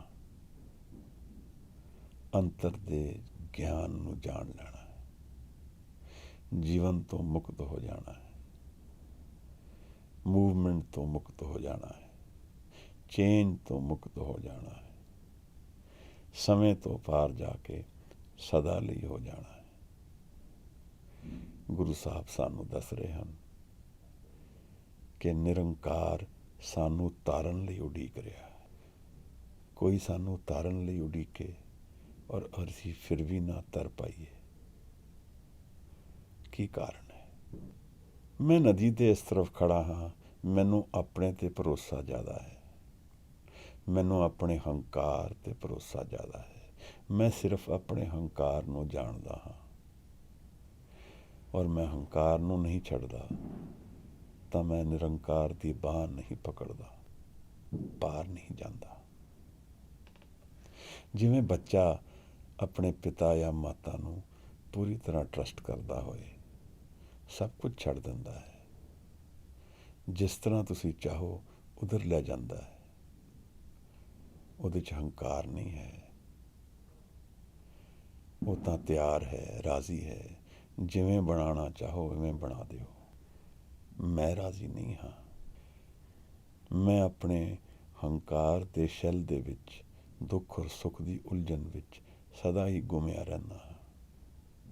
ਜੋ ਜੀਵਨ ਦੀ ਮੁਸੀਬਤਾਂ ਜਾਂ ਔਂਕੜਾਂ ਮੇਰੇ ਸਾਹਮਣੇ ਆ ਰਹੀਆਂ ਹਨ, ਮੈਂ ਉਸ ਤੋਂ ਵੀ ਆਪਣੇ ਹੰਕਾਰ ਨੂੰ ਹੀ ਤਾਕਤ ਦਿੰਦਾ। ਮੈਂ ਨਹੀਂ ਦੇਖਦਾ ਕਿ ਇਹਨਾਂ ਤੋਂ ਪਰੇ ਵੀ ਕੁਝ ਜੀਵਨ ਹੈ, ਕਿ ਇਸ ਤੋਂ ਦੂਰ ਵੀ ਨਿਗਾਹ ਉਠਾਈਏ ਤਾਂ ਕੁਝ ਹੋਰ ਹੈ ਜੀਵਨ ਵਿੱਚ। ਗੁਰੂ ਗੋਬਿੰਦ ਸਿੰਘ ਸਾਹਿਬ ਸੱਚੇ ਪਾਤਸ਼ਾਹ ਨਿਰੰਕਾਰ ਦੀ ਬਾਣੀ ਨੂੰ ਪ੍ਰਗਟ ਕਰਦੇ ਹੋਏ ਗੱਲ ਕਰਦੇ ਹਨ ਕਿ ਭਾਈ ਪ੍ਰੇਮ ਦਾ ਰਸਤਾ ਲੈ ਲਓ, ਸੌਖਾ ਰਹੇਗਾ। ਸਾਚ ਕਹੂੰ ਮੈਂ ਸੁਨ ਲਿਓ ਸਭੇ, ਜਿਨ ਪ੍ਰੇਮ ਕੀਓ ਤਿਨ ਹੀ ਪ੍ਰਭ ਪਾਇਓ। ਆਓ ਇਹਨਾਂ ਪਦਿਆਂ ਨੂੰ ਥੋੜ੍ਹਾ ਵਿਚਾਰੀਏ। ਦੋ ਤੈ ਤੇ ਅਗਰ ਇਸ ਬਾਣੀ ਨੂੰ ਵਿਚਾਰਿਆ ਜਾਏ ਤਾਂ ਇਹ ਜਿਹੜੇ ਪ੍ਰਸ਼ਨ ਉੱਠ ਰਹੇ ਹਨ, ਇਹ ਦੱਸਦੇ ਹਨ ਕਿ ਯੋਗੀਆਂ ਨੂੰ ਹੁਣ ਕੁਝ ਗਿਆਨ ਹੋ ਗਿਆ ਹੈ, ਕਿ ਇਹ ਜਿਹੜਾ ਪੁਰਸ਼ ਸਾਡੇ ਵਿੱਚ ਆ ਕੇ ਬੈਠਾ ਹੈ ਇਹ ਬ੍ਰਹਮ ਗਿਆਨੀ ਹੈ। ਕਿਉਂਕਿ ਇਹ ਜਿਹੜੇ ਪ੍ਰਸ਼ਨ ਨੇ ਇਹ ਬ੍ਰਹਮ ਗਿਆਨ ਦੀ ਅਵਸਥਾ ਦੇ ਪ੍ਰਸ਼ਨ ਨੇ। ਇਹਨਾਂ ਨਾਲ ਚਾਰ ਚੀਜ਼ਾਂ ਦਾ ਸਿੱਧਾ ਰਸਤਾ ਨਜ਼ਰ ਆਉਂਦਾ ਹੈ। ਇੱਕ ਤਾਂ ਜਨਮ ਕੀ ਹੈ, ਦੂਸਰਾ ਮਨ ਕੀ ਹੈ, ਤੀਸਰਾ ਮਨ ਦੀ ਭਟਕਣ ਕਿੱਥੋਂ ਹੈ, ਚੌਥਾ ਸਦਾ ਲਈ ਕਿਵੇਂ ਹੋਇਆ ਜਾ ਸਕਦਾ ਹੈ। ਕਿਆ ਬਾਤ ਹੈ! ਜੋ ਇਹ ਜਨ ਪ੍ਰਸ਼ਨ ਪੁੱਛਦਾ ਹੈ ਉਹ ਬ੍ਰਹਮ ਗਿਆਨ ਦਾ ਜਿਗਿਆਸੂ ਹੈ। ਇਹ ਪ੍ਰਸ਼ਨ ਸੌਖੇ ਨਹੀਂ ਆਉਂਦੇ ਹਨ, ਮੈਨੂੰ ਨਹੀਂ ਆਉਂਦੇ ਹਨ। ਇਹ ਪ੍ਰਸ਼ਨ ਉਸੇ ਨੂੰ ਆਉਂਦੇ ਹਨ ਜਿਹੜਾ ਜੀਵਨ ਦੀ ਉਲਝਣ 'ਚੋਂ ਕੁਝ ਕੱਢ ਸਕ ਰਿਹਾ ਹੈ ਸਾਰ। ਔਰ ਜਿਵੇਂ ਅਸੀਂ ਦੀਵਾਰ ਦੇ ਵਿੱਚ ਕੋਈ ਕਿੱਲ ਟੰਗੀ ਹੋਏ ਔਰ ਉਸ 'ਤੇ ਫਿਰ ਕੱਪੜਾ ਲਟਕਾ ਦਈਏ, ਇਵੇਂ ਪ੍ਰਸ਼ਨ ਦੀਵਾਰ ਦੇ ਵਿੱਚ ਕਿੱਲ ਹਨ ਜਿਸ 'ਤੇ ਜਵਾਬ ਆਏਗਾ। ਕੱਪੜਾ ਜਿਹੜਾ ਹੈ ਉਹ ਜਵਾਬ ਦੀ ਤਰ੍ਹਾਂ ਹੈ। ਅਗਰ ਕਿੱਲ ਨਹੀਂ ਹੋਏਗੀ ਕੱਪੜਾ ਨਹੀਂ ਲਟਕਾਇਆ ਜਾ ਸਕਦਾ। ਇਹ ਪ੍ਰਸ਼ਨ ਗਹਿਨ ਪ੍ਰਸ਼ਨ ਨੇ, ਅੰਤਰ ਆਤਮਾ ਦੇ ਪ੍ਰਸ਼ਨ ਹਨ। ਇਹ ਪ੍ਰਸ਼ਨ ਇਹ ਵੀ ਦੱਸਦਾ ਹੈ ਕਿ ਯੋਗੀਆਂ ਦੀ ਸਟਰਗਲ ਕਿਤਨੀ ਡੀਪ ਹੈ, ਮੇਰੀ ਸਟਰਗਲ ਕਿਤਨੀ ਡੀਪ ਹੈ। ਇੱਥੋਂ ਮੈਨੂੰ ਗਿਆਨ ਮਿਲਣਾ ਸ਼ੁਰੂ ਹੁੰਦਾ ਹੈ। ਜਦੋਂ ਮੱਛੀ ਪਾਣੀ ਤੋਂ ਬਾਹਰ ਤੜਫਦੀ ਹੈ ਤਾਂ ਪਾਣੀ ਦੀ ਇੰਪੋਰਟੈਂਸ ਸਮਝ ਆਉਂਦੀ ਹੈ, ਪਾਣੀ ਦੀ ਪੁਕਾਰ ਸਮਝ ਆਉਂਦੀ ਹੈ। ਜਿਵੇਂ ਮੀਂਹ ਨਾ ਪਿਆ ਹੋਏ ਤਾਂ ਪੇੜ ਵੀ ਪੁਕਾਰਦੇ ਹਨ ਤਾਂ ਬੱਦਲ ਉੱਥੋਂ ਹੀ ਆਉਂਦੇ ਹਨ। ਬਿਨ ਦੰਤਾਂ ਕਿਉਂ ਖਾਈਏ ਸਾਰ। ਕਿਆ ਬਾਤ ਹੈ!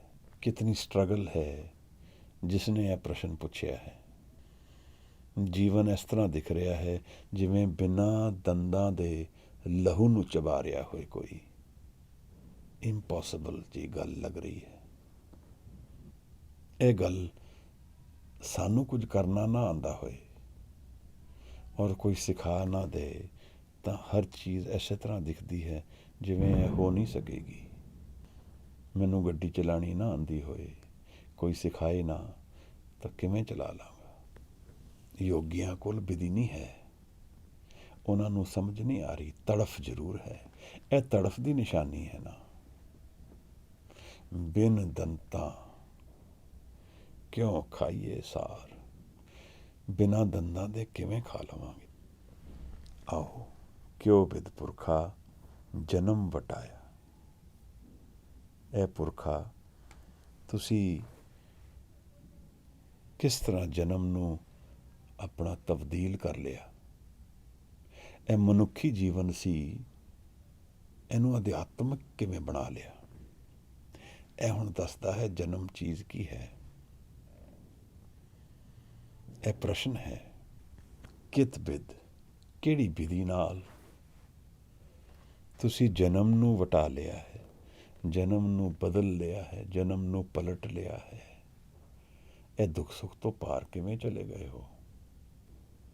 ਇਸ ਤੜਫਨ ਤੋਂ ਪਾਰ ਕਿਵੇਂ, ਸ਼ਾਂਤ ਕਿਵੇਂ ਹੋ ਗਏ ਹੋ। ਸਹਿਜ ਵਿੱਚ ਕਿਵੇਂ ਚਲੇ ਗਏ ਹੋ। ਸਮੇਂ ਤੋਂ ਪਾਰ ਕਿਵੇਂ ਹੋ ਗਏ ਹੋ। ਪਹਿਲੇ ਆਖਰੀ ਅਰਥ ਉਤਾਰੀਏ, ਕਿਉਂਕਿ ਇਹ ਪ੍ਰਸ਼ਨ ਹੀ ਬਹੁਤ ਗਹਿਨ ਹੈ। ਜਨਮ ਕੀ ਚੀਜ਼ ਹੈ। ਇਹ ਸਰੀਰ ਜਨਮ ਹੈ, ਕੁਝ ਜ਼ਿਆਦਾ ਦਿਖਦਾ ਉਸ ਤੋਂ। ਜਿਹੜਾ ਇਹ ਪ੍ਰਸ਼ਨ ਪੁੱਛ ਰਿਹਾ ਹੈ ਉਹ ਜਾਣਦਾ ਹੈ ਦਰਅਸਲ ਕਿ ਕੁਝ ਹੋਰ ਹੈ ਜਿਹੜਾ ਉਹਨੂੰ ਸਮਝ ਨਹੀਂ ਆ ਰਿਹਾ। ਮੈਂ ਇਹ ਪ੍ਰਸ਼ਨ ਨਹੀਂ ਪੁੱਛਦਾ ਹਾਂ ਕਿਉਂਕਿ ਮੈਨੂੰ ਜੀਵਨ ਚੋਂ, ਜੀਵਨ ਦੀ ਸਟਰਗਲ ਚੋਂ ਇਹ ਗਿਆਨ ਨਹੀਂ ਮਿਲ ਰਿਹਾ ਹੈ। ਪਰ ਜਿਹੜਾ ਇਹ ਪ੍ਰਸ਼ਨ ਪੁੱਛ ਰਿਹਾ ਹੈ ਉਸ ਨੂੰ ਗਿਆਨ ਹੈ ਕਿ ਕੁਝ ਹੋਰ ਹੈ ਜੀਵਨ ਵਿੱਚ ਜਿਹੜਾ ਲੋਪ ਹੋ ਗਿਆ, ਜਿਹੜਾ ਦਿਖ ਨਹੀਂ ਰਿਹਾ। ਕਿਤ ਬਿਦ ਪੁਰਖਾ ਜਨਮ ਵਟਾਇਆ। ਸਾਹਿਬ ਨੂੰ ਯੋਗੀ ਪੁੱਛਦੇ ਹਨ ਕਿਵੇਂ ਜਨਮ ਨੂੰ ਬਦਲ ਲਿਆ। ਇਹ ਮੇਰਾ ਵੀ ਪ੍ਰਸ਼ਨ ਹੈ। ਮੈਂ ਕਿਵੇਂ ਆਪਣੇ ਜੀਵਨ ਨੂੰ ਬਦਲ ਲਵਾਂ, ਕਿਵੇਂ ਉਸ ਬਗੀਚੇ ਦੇ ਵਿੱਚ ਸੈਰ ਕਰ ਲਵਾਂ ਜਿੱਥੇ ਆਨੰਦ ਦੀ ਵਰਖਾ ਹੈ, ਜਿੱਥੇ ਜੋਤ ਹੈ, ਗਿਆਨ ਹੈ, ਜਿੱਥੇ ਸਦਾ ਵਿਗਾਸ ਹੈ। ਸਦਾ ਵਿਗਾਸ, ਨਾਨਕ ਭਗਤਾਂ ਸਦਾ ਵਿਗਾਸ। ਸੁਣਿਏ ਦੁੱਖ ਪਾਪ ਕਾ ਨਾਸ। ਜਾਂ ਤਾਂ ਸਾਨੂੰ ਭਰੋਸਾ ਨਹੀਂ ਹੈ ਕਿ ਕੋਈ ਇਹੋ ਜਿਹੀ ਜਗ੍ਹਾ ਹੈ ਜਿੱਥੇ ਸਦਾ ਵਿਗਾਸ ਹੋਏ, ਜਾਂ ਅਗਰ ਸਾਨੂੰ ਭਰੋਸਾ ਹੈ ਤਾਂ ਫਿਰ ਸਾਨੂੰ ਵੀ ਸਮਝ ਨਹੀਂ ਆ ਰਹੀ ਕਿ ਜੀਵਨ ਦੀ ਵਿਧੀ ਕੀ ਹੈ। ਇਹ ਪ੍ਰਸ਼ਨ ਮੇਰਾ ਵੀ ਹੈ। ਮੈਂ ਆਪਣੇ ਜੀਵਨ ਨੂੰ ਕਿਵੇਂ ਬਦਲਾਂਗਾ। ਦਰਅਸਲ ਜੀਵਨ ਨੂੰ ਮੈਂ ਆਪਣੇ ਥਾਟਸ ਤੋਂ ਆਇਡੈਂਟੀਫਾਈ ਕਰ ਲੈਂਦਾ, ਆਪਣੇ ਵਿਚਾਰਾਂ ਤੋਂ।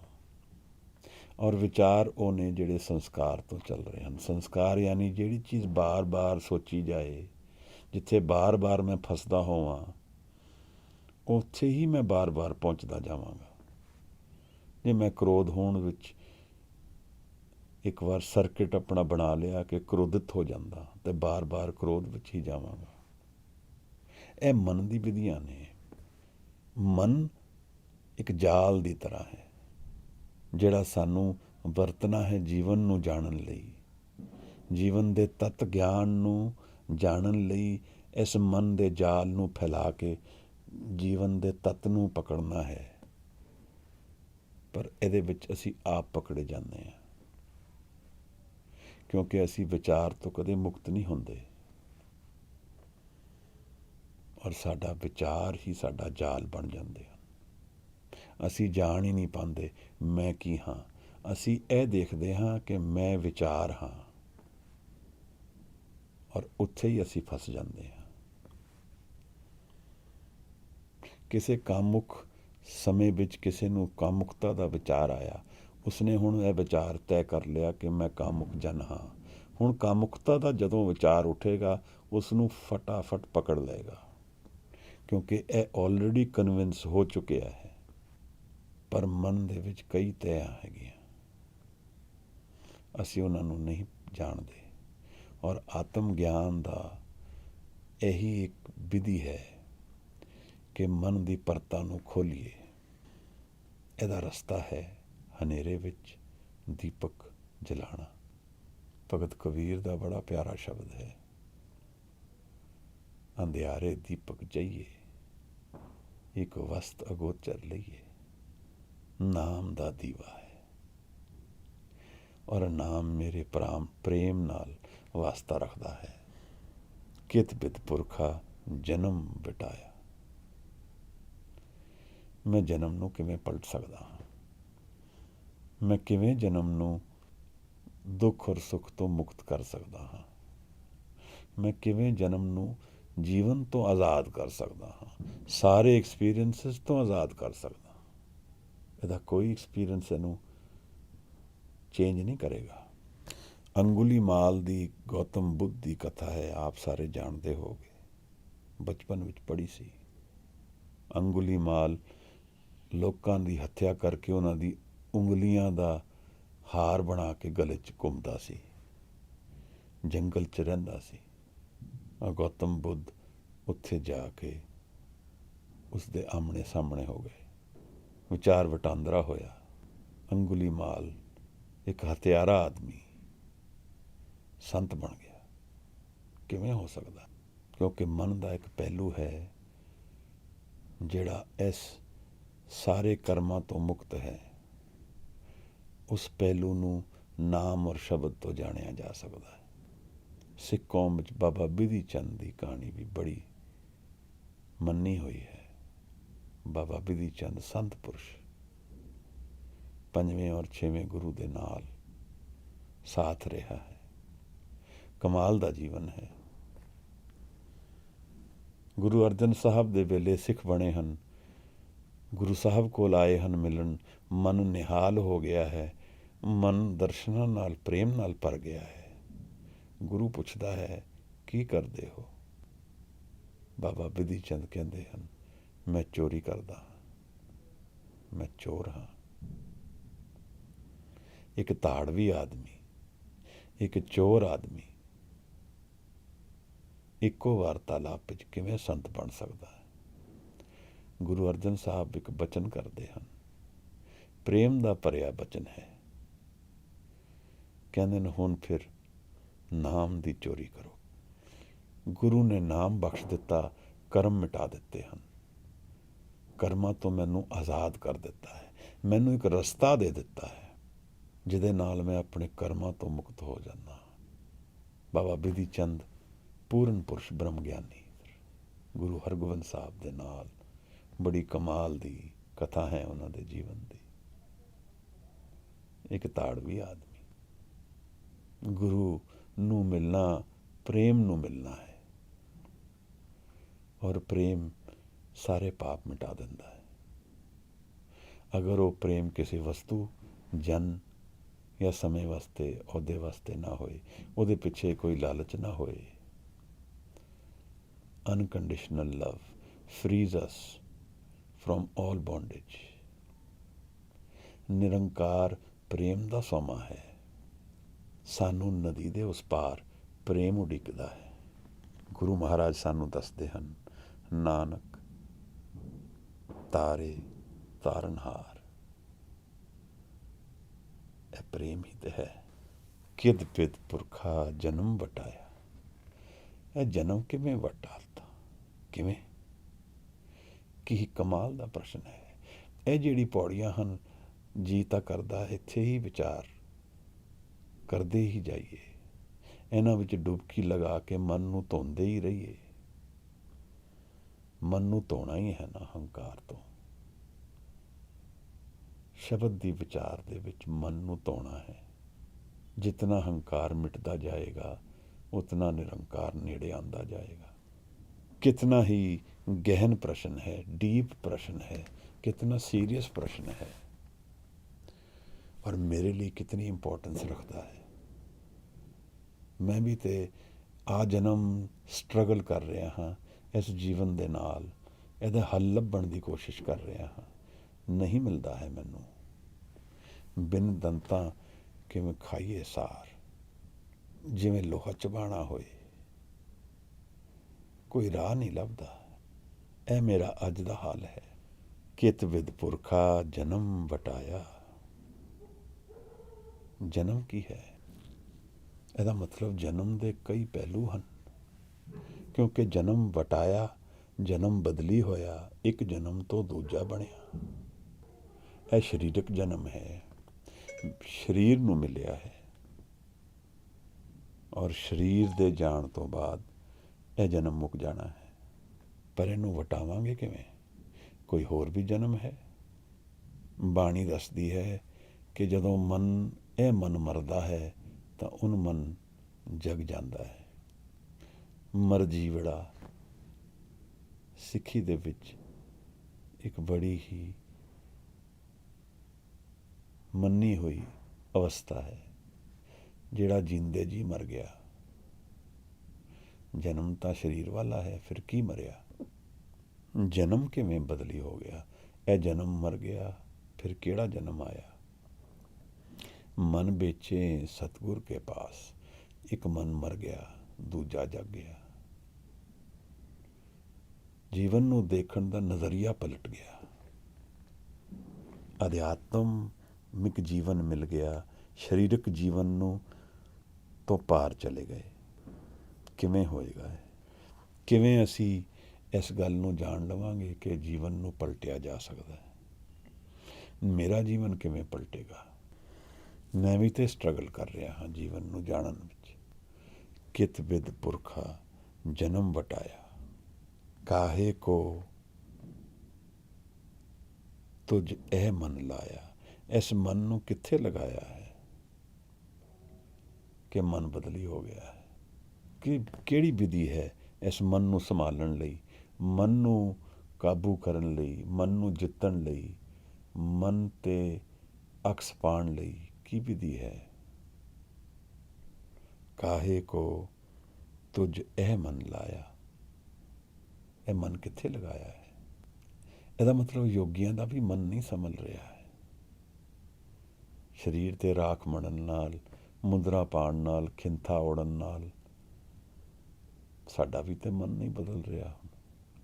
ਅਸੀਂ ਵੀ ਕਿਰਪਾਨ ਪਾ ਲੈਂਦੇ ਹਾਂ, ਕੰਗਾ ਕਛਹਿਰਾ ਪਾ ਲੈਂਦੇ ਹਾਂ, ਮਨ ਤਾਂ ਨਹੀਂ ਬਦਲਦਾ। ਮਨ ਨੂੰ ਕਾਬੂ ਕਰਨ ਦਾ ਕੀ ਤਰੀਕਾ ਹੈ ਨਾ ਗੱਲ ਕਮਾਲ ਦੀ। ਮੈਂ ਕੋਈ ਕੰਮ ਕਰਦਾ ਹੋਵਾਂ, ਰਿਕਸ਼ਾ ਚਲਾਉਂਦਾ ਹੋਵਾਂ, ਜਾਂ ਕੋਈ ਬੜਾ ਵੱਡਾ ਬਿਜ਼ਨਸ ਹੋਏ, ਜਾਂ ਵਪਾਰੀ ਹੋਵਾਂ, ਜਾਂ ਜੱਜ ਹੋਵਾਂ, ਜਾਂ ਵਕੀਲ ਹੋਵਾਂ, ਜਾਂ ਕੋਈ ਛੋਟਾ ਆਦਮੀ ਹੋਵਾਂ, ਮੈਟਰ ਨਹੀਂ ਕਰਦਾ ਹੈ। ਮਨ ਦੀ ਅਵਸਥਾ ਕੀ ਹੈ ਉਹ ਮੈਟਰ ਕਰਦਾ ਹੈ। ਬਹੁਤ ਵੱਡਾ ਆਦਮੀ ਹੈ, ਮਨ ਦੀ ਅਵਸਥਾ ਠੀਕ ਨਹੀਂ ਹੈ, ਕਿਸ ਜੋਗਾ ਵੱਡਾ ਹੈ? ਮਨ ਨੂੰ ਜਿੱਤੇ ਬਿਨਾ ਜੀਵਨ ਤੋਂ ਹਾਰ ਕੇ ਜਾਵਾਂਗੇ। ਅਲੈਗਜ਼ੈਂਡਰ ਦੀ ਬਹੁਤ ਪਿਆਰੀ ਕਥਾ ਹੈ ਡਾਇਓਜਨੀਜ਼ ਨਾਲ। ਅਲੈਗਜ਼ੈਂਡਰ ਨੇ ਐਥਨਜ਼ ਨੂੰ ਫਤਿਹ ਕੀਤਾ ਤਾਂ ਸੋਕਰਟੀਜ਼ ਦੇ ਸਕੂਲ ਹਨ ਅਲੱਗ-ਅਲੱਗ। ਉਹਨਾਂ 'ਚੋਂ ਇੱਕ ਸਕੂਲ ਹੈ ਸਕੂਲ ਆਫ ਸਿਨਿਕਸ, ਜਿੱਥੋਂ ਵਰਡ ਸਿਨਿਸਿਜ਼ਮ ਬਣਦਾ ਹੈ। ਸਕੂਲ ਆਫ ਸਿਨਿਕਸ ਦਾ ਜੋ ਪ੍ਰਧਾਨ ਹੈ ਉਹ ਡਾਇਓਜਨੀਜ਼ ਹੈ। ਪਾਟੇ ਕੱਪੜਿਆਂ ਵਿੱਚ ਗੰਦਾ ਰਹਿੰਦਾ ਹੈ, ਕੋਈ ਸ਼ਰਮ ਨਹੀਂ ਹੈ ਕਿਸ ਤਰ੍ਹਾਂ ਬੋਲਣਾ ਹੈ, ਕੋਈ ਸ਼ਰਮ ਨਹੀਂ ਹੈ ਕਿਸ ਤਰ੍ਹਾਂ ਰਹਿਣਾ ਹੈ। ਇੱਕ ਟੱਬ ਦੇ ਅੰਦਰ ਸੌਂਦਾ ਹੈ, ਉਸੇ ਦੇ ਅੰਦਰ ਜੀਂਦਾ ਹੈ। ਅਲੈਗਜ਼ੈਂਡਰ ਐਥਨਜ਼ ਵਿੱਚ ਆਇਆ, ਸਾਰੇ ਸਕੂਲ ਦੇ ਹੈੱਡ ਉਹਨੂੰ ਮਿਲਣ ਆਏ, ਕਿਉਂਕਿ ਰਾਜ ਨੂੰ ਹੁਣ ਨਾਲ ਲੈ ਕੇ ਚੱਲਣਾ ਹੈ। ਉਹਨਾਂ ਨੇ ਡਰ ਦੇ ਮਾਰੇ ਸਾਰੇ ਪਹੁੰਚੇ। ਅਲੈਗਜ਼ੈਂਡਰ ਦੇ ਸਾਹਮਣੇ ਡਾਇਓਜਨੀਜ਼ ਨਹੀਂ ਆਇਆ ਤਾਂ ਅਲੈਗਜ਼ੈਂਡਰ ਪੁੱਛਦਾ ਡਾਇਓਜਨੀਜ਼ ਨਹੀਂ ਕਿੱਥੇ ਹੈ? ਉਹਨੂੰ ਉਹਦੇ ਕੋਲ ਲੈ ਜਾਂਦੇ ਹਨ ਤੇ ਅਲੈਗਜ਼ੈਂਡਰ ਆਪਣੇ ਆਪ ਨੂੰ ਅਨਾਊਂਸ ਕਰਦਾ ਹੈ, ਆਈ ਐਮ ਅਲੈਗਜ਼ੈਂਡਰ। ਇੱਕ ਰਾਜਾ ਆਪਣੇ ਹੰਕਾਰ ਵਿੱਚ ਆਪਣੀ ਪਾਵਰ ਦੇ ਨਸ਼ੇ ਦੇ ਵਿੱਚ ਆਪਣੇ ਆਪ ਨੂੰ ਦੱਸਦਾ ਹੈ ਤਾਂ ਡਾਇਓਜਨੀਜ਼ ਵੀ ਉਤਨੀ ਹੀ ਉੱਚੀ ਆਵਾਜ਼ ਵਿੱਚ ਵਾਪਸ ਬੋਲ ਦਿੰਦਾ, ਆਈ ਐਮ ਡਾਇਓਜਨੀਜ਼। ਉਹਨੂੰ ਕੋਈ ਅਕਸ ਨਹੀਂ ਹੈ ਕਿ ਇਹ ਜਨ ਦੇ ਕੋਲ ਤਲਵਾਰ ਹੈ, ਇਹ ਮੇਰਾ ਸਿਰ ਹੁਣੇ ਵੱਢ ਸਕਦਾ ਹੈ, ਕੋਈ ਡਰ ਨਹੀਂ ਹੈ।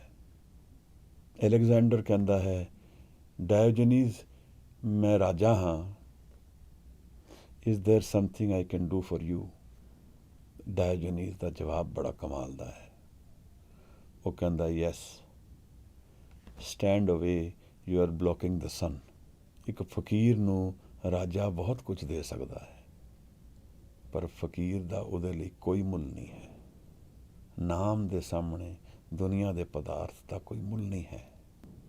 ਤੂੰ ਮੈਨੂੰ ਕੀ ਦੇਵੇਂਗਾ? ਡਾਇਓਜਨੀਸ ਨੂੰ ਕਹਿੰਦਾ ਹੈ, ਜੋ ਮੇਰੇ ਕੋਲ ਹੈ ਉਹ ਦੁਨੀਆ ਦੀ ਰਾਜ ਤੋਂ ਵੀ ਉੱਪਰ ਦੀ ਚੀਜ਼ ਹੈ, ਜਿਹੜੀ ਮੇਰੇ ਤੋਂ ਕੋਈ ਲੈ ਨਹੀਂ ਸਕਦਾ।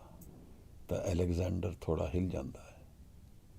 ਜਾਣ ਵੇਲੇ ਕਹਿੰਦਾ ਹੈ, if I was not Alexander I would be Diogenes. ਮਨ ਕਿੱਥੇ ਲਗਾਇਆ ਹੈ? ਇੱਕ ਨੇ ਰਾਜ ਵਿੱਚ ਲਗਾਇਆ ਹੈ, ਇੱਕ ਨੇ ਨਾਮ ਦੇ ਵਿੱਚ ਲਗਾਇਆ ਹੈ। ਜੀਵਨ ਉਸੇ ਤਰ੍ਹਾਂ ਖੁੱਲ੍ਹੇਗਾ ਜਿਸ ਪਾਸੇ ਅਸੀਂ ਮੂੰਹ ਕਰਕੇ ਚੱਲਾਂਗੇ। ਤਾਂ ਯੋਗੀ ਇਹ ਪ੍ਰਸ਼ਨ ਪੁੱਛਦੇ ਹਨ, ਕਾਹੇ ਕੋ ਤੁਝ ਇਹ ਮਨ ਲਾਇਆ। ਇਹ ਮਨ ਕਿੱਥੇ ਲਗਾਇਆ ਹੈ? ਕਿਵੇਂ ਲਗਾਇਆ ਹੈ ਕਿ ਤੈਨੂੰ ਸੋਲਿਊਸ਼ਨਸ ਮਿਲ ਗਏ ਹਨ? ਗੁਰੂ ਨਾਨਕ, ਕੀ ਰਸਤਾ ਹੈ? ਮੈਂ ਇਸ ਮਨ ਨੂੰ ਕਿਸ ਤਰ੍ਹਾਂ ਸੰਭਾਲ ਪਾਵਾਂ ਜਿਹੜਾ ਮੇਰੇ ਮਨ ਕਾਬੂ ਨਹੀਂ ਹੈ? ਦੇਖੋ, ਇੱਕ ਇੱਕ ਪੰਕਤੀ ਕਿਤਨੀ ਭਾਰੀ ਹੈ ਆਪਣੇ ਆਪ ਵਿੱਚ। ਇੱਕ ਜੋਤ ਦੀ ਤਰ੍ਹਾਂ ਸਾਨੂੰ ਗਾਈਡ ਕਰਦੀ ਹੈ। ਕਿਤ ਬਿਦ ਆਸਾ ਮਨਸਾ ਖਾਈ, ਇਹੀ ਚੀਜ਼ ਤਾਂ ਮੈਨੂੰ ਪਰੇਸ਼ਾਨ ਕਰ ਰਹੀ ਹੈ। ਜੀਵਨ ਆਸ ਬਣਾਉਂਦਾ ਹੈ, ਐਕਸਪੈਕਟੇਸ਼ਨ ਬਣਾਉਂਦਾ ਹੈ। ਇੱਕ ਮਿਰਾਜ ਦੀ ਤਰ੍ਹਾਂ ਜਿਵੇਂ ਰੇਗਿਸਤਾਨ ਵਿੱਚ ਮੈਨੂੰ ਦੂਰ ਪਾਣੀ ਦਿਖਦਾ ਹੋਏ, ਮੈਂ ਉਹਦੇ ਵੱਲ ਦੌੜਦਾ ਚਲਾ ਜਾਂਦਾ ਹਾਂ, ਪਾਣੀ ਲੱਭਦਾ ਨਹੀਂ ਹੈ।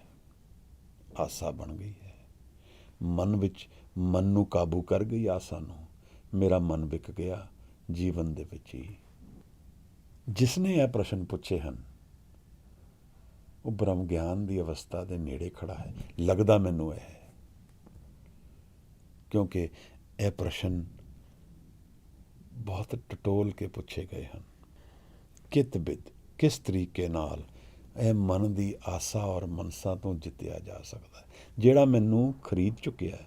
I am trapped and bought by these expectations of life. ਮੈਂ ਹਰ ਕਦਮ ਆਪਣਾ ਇਹ ਸੋਚ ਕੇ ਕਰਦਾ ਵਾਂ ਕਿ ਇੱਥੋਂ ਮੈਨੂੰ ਸੁੱਖ ਮਿਲੇਗਾ। Every step, every choice is for the better.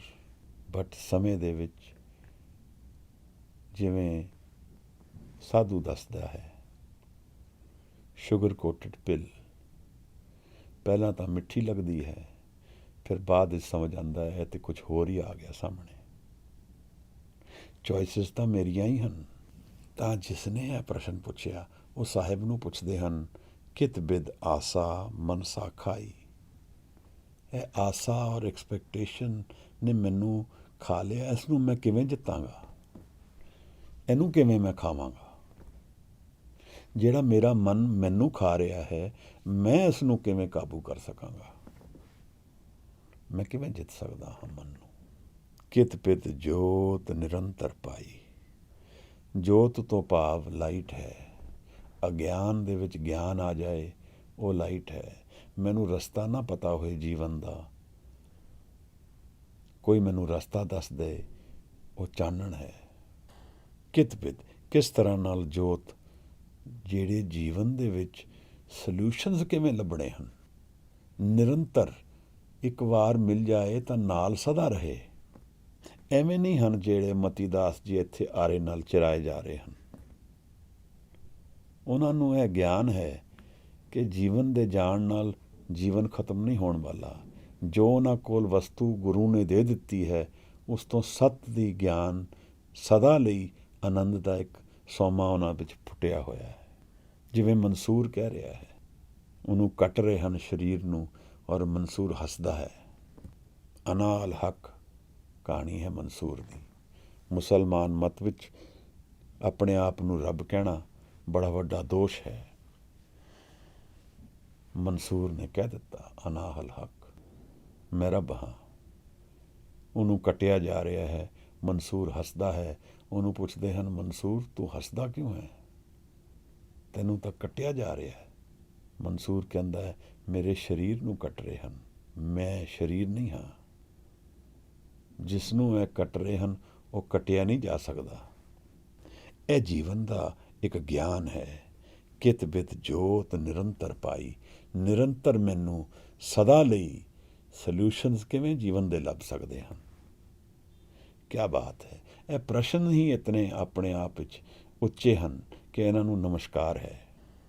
ਫਿਰ ਜੀਵਨ ਜਾਣ ਲੈਣਾ ਬੜਾ ਔਖਾ ਹੈ। ਬਿਨਾਂ ਗੁਰੂ ਦੇ ਕੋਈ ਰਾਹ ਹੀ ਨਹੀਂ ਹੈ। ਬਿਨ ਦੰਤਾਂ ਕਿਉਂ ਖਾਈਏ ਸਾਰ। ਬਿਨਾਂ ਦੰਦਾਂ ਦੇ ਕਿਵੇਂ ਲੋਹੇ ਨੂੰ ਚਬਾਵਾਂਗੇ, ਕਿਵੇਂ ਸੱਤ ਨੂੰ ਜਾਣ ਲਵਾਂਗੇ। ਬਿਨ ਦੰਤਾਂ ਕਿਉਂ ਖਾਈਏ ਸਾਰ। ਸਾਰ ਦਾ ਭਾਵ 3 ਤਰੀਕਿਆਂ ਨਾਲ ਸਾਹਮਣੇ ਆਉਂਦਾ ਹੈ। ਸਾਰ ਦਾ ਭਾਵ ਲੋਹਾ ਹੈ। ਨਾਨਕ ਕਥਨਾ ਕਰੜਾ ਸਾਰ। ਜੋ ਚੀਜ਼ ਸ੍ਰੇਸ਼ਟ ਹੈ, ਜਿਹੜੀ ਉੱਤਮ ਚੀਜ਼ ਹੈ ਜੀਵਨ ਦੀ, ਉਹਨੂੰ ਕਿਵੇਂ ਜਾਣ ਲਈਏ। ਸਾਰ ਤੋਂ ਭਾਵ ਹੈ ਤਤ ਗਿਆਨ, ਅਸਲ ਭਾਵ, ਅਸਲ ਮੀਨਿੰਗ। ਜੀਵਨ ਦਾ ਜਿਹੜਾ ਪ੍ਰੈਸਿਪਿਟੇਟਿਡ ਕਰਕਸ ਹੈ ਉਹ ਹੈ ਕੀ, ਕਿਵੇਂ ਜਾਣੀਏ। ਇਹ ਸਭ ਸਿਰੇ ਦੇ ਪ੍ਰਸ਼ਨ ਨੇ। ਸਿਰੇ ਤੋਂ ਭਾਵ ਹੈ ਬਹੁਤ ਉੱਚ ਕੋਟੀ ਦੇ ਪ੍ਰਸ਼ਨ ਹਨ। ਯੋਗੀ ਹੁਣ ਬ੍ਰਹਮ ਗਿਆਨ ਦੀ ਗੱਲ ਬੜੇ ਸੀਰੀਅਸ ਐਂਡੇਵਰ ਨਾਲ ਗੁਰੂ ਨਾਨਕ ਨਾਲ ਖੋਲ ਰਹੇ ਹਨ। ਸਾਹਿਬ ਬ੍ਰਹਮ ਗਿਆਨ ਔਰ ਸਤ ਦੀ ਇੱਕ ਕਿਤਾਬ ਹੈ ਜਿਹਦੇ ਵਿੱਚ ਜੀਵਨ ਨੂੰ ਜਾਣਿਆ ਹੋਇਆ ਪ੍ਰਗਟ ਕੀਤਾ ਜਾ ਰਿਹਾ ਹੈ। ਉਹ ਬਾਣੀ ਦੇ ਰੂਪ ਵਿੱਚ ਸਾਡੇ ਸਾਹਮਣੇ ਆਉਂਦੀ ਹੈ। ਉਸ ਦਿਨ ਗੁਰੂ ਸਾਹਿਬ ਨੇ ਇੱਕ ਬਚਨ ਕੀਤਾ ਸੀ, ਸੁੰਨ ਨਿਰੰਤਰ ਦੀਜੇ ਬੰਦ। ਮਨ ਜਿਹੜਾ ਹੈ ਸੁੰਨ ਹੋ ਗਿਆ ਹੈ, ਬਿਲਕੁਲ ਸ਼ਾਂਤ ਔਰ ਸਹਿਜ ਔਰ ਆਪਣੇ ਆਪ ਵਿੱਚ ਪਰਿਪੂਰਨ ਹੋ ਗਿਆ ਹੈ। ਨਿਰੰਤਰ, ਬਿਨਾਂ ਰੋਕ ਦੇ, ਬਿਨਾਂ ਕਿਸੇ ਇੰਟਰਪਸ਼ਨ ਦੇ। ਸੁੰਨ ਨਿਰੰਤਰ ਦੀਜੇ ਬੰਦ। ਔਰ ਮਨ ਨੂੰ ਬੰਨ੍ਹ ਦਿੱਤਾ ਇਸਨੇ, ਮਨ ਨੂੰ ਰੋਕ ਦਿੱਤਾ, ਮਨ ਨੂੰ ਦੌੜਨ ਤੋਂ ਰੋਕ ਦਿੱਤਾ। ਇਸ ਬਾਣੀ ਦੇ ਵਿੱਚ ਗੁਰੂ ਸਾਹਿਬ ਨੇ ਇਹ ਵੀ ਗੱਲ ਸਾਨੂੰ ਸਮਝਾਈ ਸੀ ਕਿ ਮਨ ਨੂੰ ਖੜਾ ਕਰੋ ਭਾਈ। ਮਨ ਖੜਾ ਹੋ ਜਾਏਗਾ, ਤਤ ਗਿਆਨ ਨੂੰ ਜਾਣਨਾ ਸ਼ੁਰੂ ਹੋ ਜਾਓਗੇ। ਸਾਡਾ ਮਨ ਨਹੀਂ ਖੜਾ ਹੁੰਦਾ, ਕੌਨਸਟੈਂਟਲੀ ਦੌੜਦਾ ਹੈ, ਨੀਂਦਰ ਵਿੱਚ ਵੀ ਦੌੜਦਾ ਹੈ। ਸਾਇੰਸ ਇਹਨੂੰ ਰੈਮ ਸਲੀਪ ਕਹਿੰਦੀ ਹੈ, ਰੈਂਡਮ ਆਈ ਮੂਵਮੈਂਟ।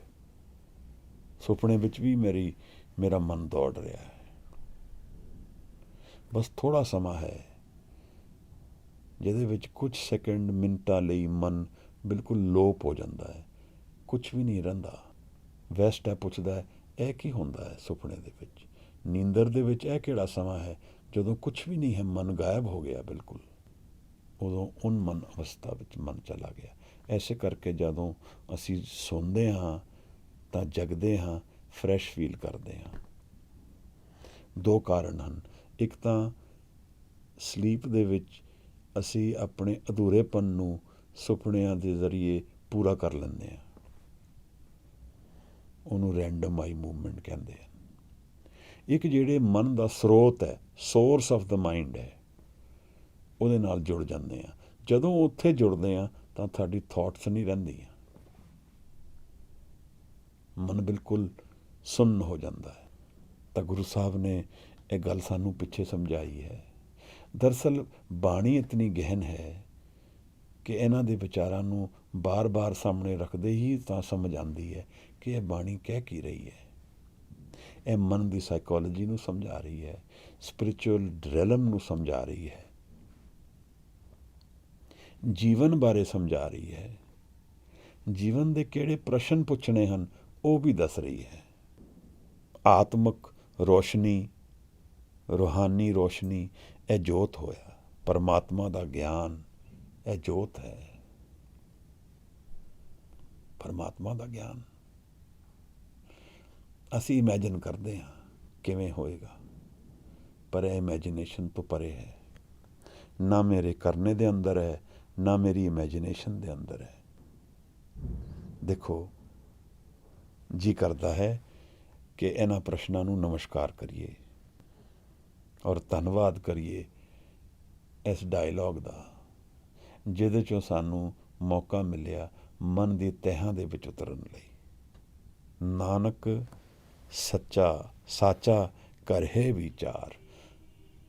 ਸਾਹਿਬ ਨੂੰ ਯੋਗੀ ਪੁੱਛਦੇ ਹਨ, ਗੁਰੂ ਨਾਨਕ ਸੱਚ ਦੀ ਵਿਚਾਰ ਕਰੋ।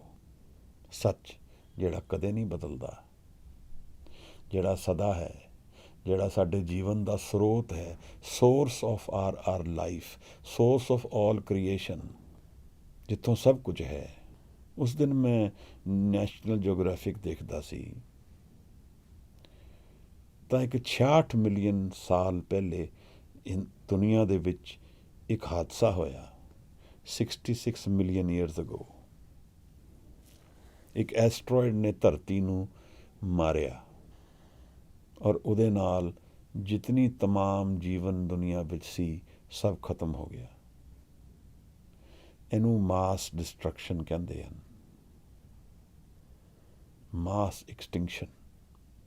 ਹੁਣ ਜਿਵੇਂ ਅਸੀਂ ਜਿਸ ਪੀਰੀਅਡ ਵਿੱਚ ਚੱਲ ਰਹੇ ਹਾਂ ਉੱਥੇ ਵੀ ਮਾਸ ਐਕਸਟਿੰਕਸ਼ਨ ਚੱਲ ਰਹੀ ਹੈ, ਪਰ ਇਹ ਸਾਡੇ ਹੰਕਾਰ ਦੇ ਕਾਰਨ ਹੈ।